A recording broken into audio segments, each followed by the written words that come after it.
Shalom. Di sini saya akan melanjutkan pembacaan kita dari Injil Yohanes pasal 2 ayat 1 sampai pasal yang ke-25. Injil Yohanes 2 pasal 1 ayat 1 sampai 25.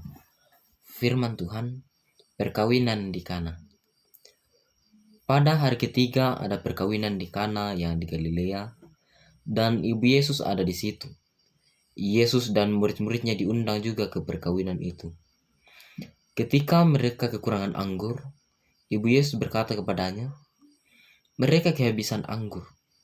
Kata Yesus kepadanya, "Mau apakah engkau daripadaku, ibu? Saatku belum tiba." Tetapi ibu Yesus berkata kepada pelayan-pelayan, "Apa yang dikatakan kepadamu, buatlah itu."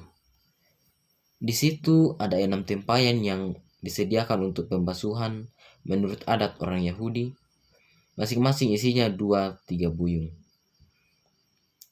Yesus berkata kepada pelayan-pelayan itu, "Isilah tempayan-tempayan itu penuh dengan air," dan mereka pun mengisinya sampai penuh.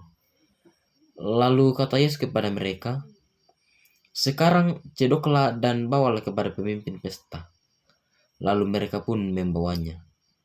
Setelah pemimpin pesta itu mengecap air yang telah menjadi anggur itu, dan ia tidak tahu dari mana datangnya, tetapi pelayan-pelayan yang mencedok air itu mengetahuinya.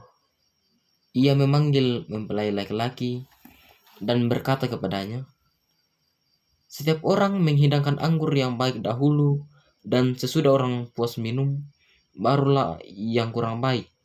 Akan tetapi engkau menyimpan anggur yang baik sampai sekarang." Hal itu dibuat Yesus di Kana yang di Galilea sebagai yang pertama dari tanda-tandanya, dan dengan itu ia telah menyatakan kemuliaannya, dan murid-muridnya percaya kepadanya. Yesus di Kapernaum. Sesudah itu Yesus pergi ke Kapernaum bersama-sama dengan ibunya dan saudara-saudaranya dan murid-muridnya, dan mereka tinggal di situ hanya beberapa hari saja. Yesus menyucikan bait Allah. Ketika hari raya Paskah orang Yahudi sudah dekat, Yesus berangkat ke Yerusalem. Dalam bait suci didapatinya pedagang-pedagang lembu, kambing domba, dan merpati, dan penukar-penukar uang duduk di situ. Ia membuat cambuk dari tali lalu mengusir mereka semua dari bait suci dengan semua kambing domba dan lembu mereka. Uang penukar-penukar dihamburkannya ke tanah, dan meja-meja mereka dibalikannya. Kepada pedagang-pedagang merpati ia berkata, "Ambil semuanya ini dari sini, jangan kamu membuat rumah Bapakku menjadi tempat berjualan."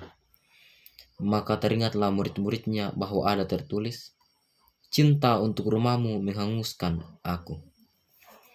Orang-orang Yahudi menantang Yesus, katanya, "Tanda apakah yang dapat engkau tunjukkan kepada kami bahwa engkau berhak bertindak demikian?"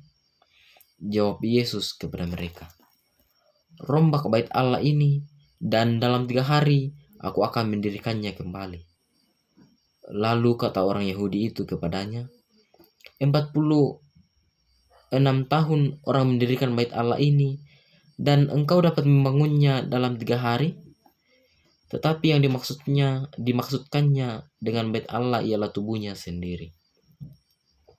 Kemudian, sesudah ia bangkit dari antara orang mati, barulah teringat oleh murid-muridnya bahwa hal itu telah dikatakannya, dan mereka pun percayalah akan kitab suci dan akan perkataan yang telah diucapkan Yesus.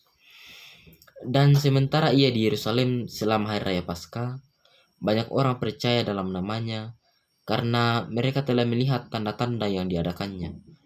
Tetapi Yesus sendiri tidak mempercayakan dirinya kepada mereka, karena ia mengenal mereka semua, dan karena tidak perlu seorang pun memberi kesaksian kepadanya tentang manusia, sebab ia tahu apa yang ada dalam hati manusia. Amin, firman Tuhan.